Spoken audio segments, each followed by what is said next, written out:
that they would have needed.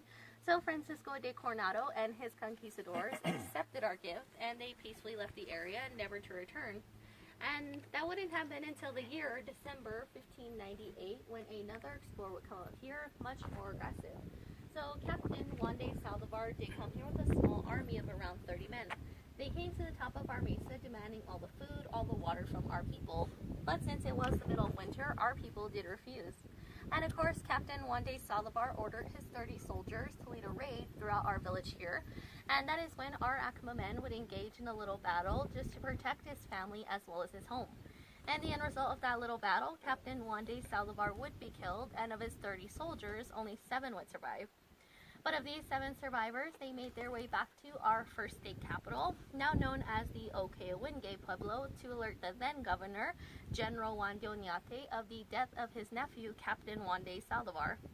And that is when General Juan de Oñate sent his second nephew, Vicente de Saldivar, exactly 1 month later to avenge his brother's death, and sending him to this area with another small army of around 75 men in January of 1599. And upon arrival, that led to a 3-day battle, 2 of which our Acoma people did remain victorious until the 3rd day when Spanish soldiers brought up cannons and they blasted away through our people as well as through our homes, which is why we do only have about 3 of our homes that can still date back to the original 1100 structures. But also the end result of that 3-day battle, there would be 800 casualties, and 500 Acoma men were then executed, and 40 Acoma men and 40 Acoma women were then taken back to the first state capital to stand trial in front of Juan de Oñate for the murder of Spanish soldiers as well as his nephew. And that is when our 40 Acoma women were then sentenced to 20 years personal servitude or slavery, and the 40 Acoma men were also sentenced to 20 years personal servitude, but they were also sentenced to have their right foot cut off. And upon hearing about that horrible sentencing, as well as the brutal 3-day battle, a group of Franciscan Italian priests did come here to help our people rebuild many of our homes in the 1600s, but they also came here to teach the children how to read, write, speak in Spanish for better communication, which we actually don't know how to do nowadays, so just so you guys know, here our people no longer speak Spanish. But also after their 20-year sentencing was over for the 80 Acoma people, they were allowed to return home here to our mesa. But along came with them were Spanish soldiers and a friar, Juan Ramirez. And during this time, Friar Juan Ramirez did witness our Acoma traditional ceremonies, where he then condemned it heathen and pagan worship. So of course he then forced Catholicism upon the Acoma people, forcing our people to convert. But if our people did refuse to convert, they were caught practicing our traditional ceremonies, the punishment would have been execution. But also during that exact same time would be the construction of the mission church, which we are going to be seeing a little later on towards the end of the tour.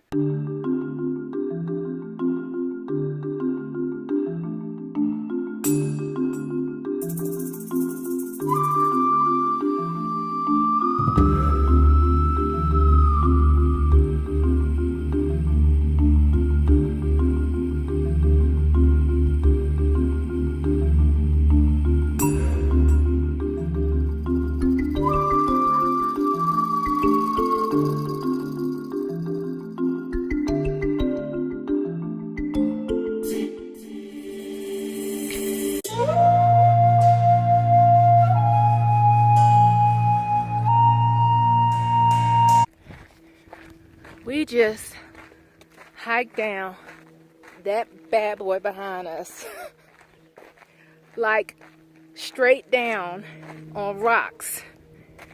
And there was a couple of times where we think we couldn't do it, but we survived.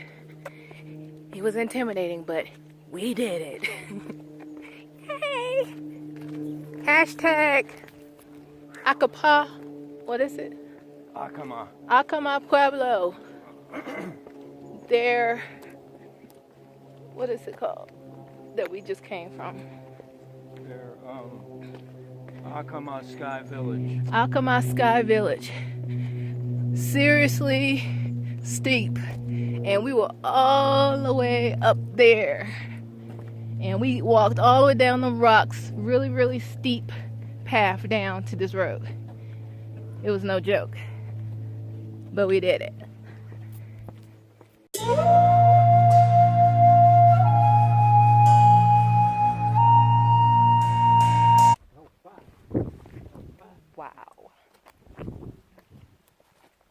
So we're looking for reptiles, right?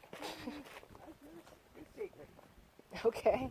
They say that snakes can turn the color of the rocks. Uh-huh. Yeah. Okay. That's a stick. Careful, careful. They really fierce up here. They really enjoy it. You know how fierce are.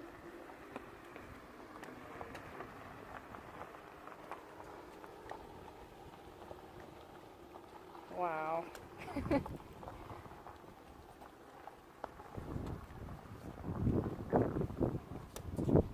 I think when you get into the ancient, you see a lot of visitors.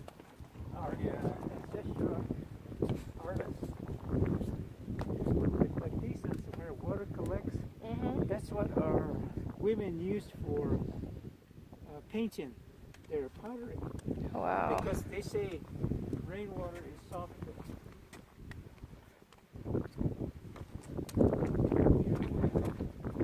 Let's come out here and just collect the water. Or natural formations like this, they would, again, they're very protective of it. Up at Acoma, we've got large cisterns like this. Yeah, we saw 'em. Yeah. Now, what would keep the water from being stagnant? And Well, they said that they used to have guards to protect the water, prevent the dogs from getting in or other birds or humans. They were very protective of water. but doesn't water, when it sits still like that over a period It of time? does. It does. Yeah. So you Yeah. have to use it quickly? Well, they mainly just strained it. But Okay. they would Okay. use the water. Okay. Yeah. Because the water that was in there today looked pretty Yeah. yucky. Yeah, it is. They don't use it anymore. It had a lot of Algae, and, yeah, from the animals drinking the water. I Yeah. think that's what the tour guide said. Yeah. That's where yeah, it came from? There's not.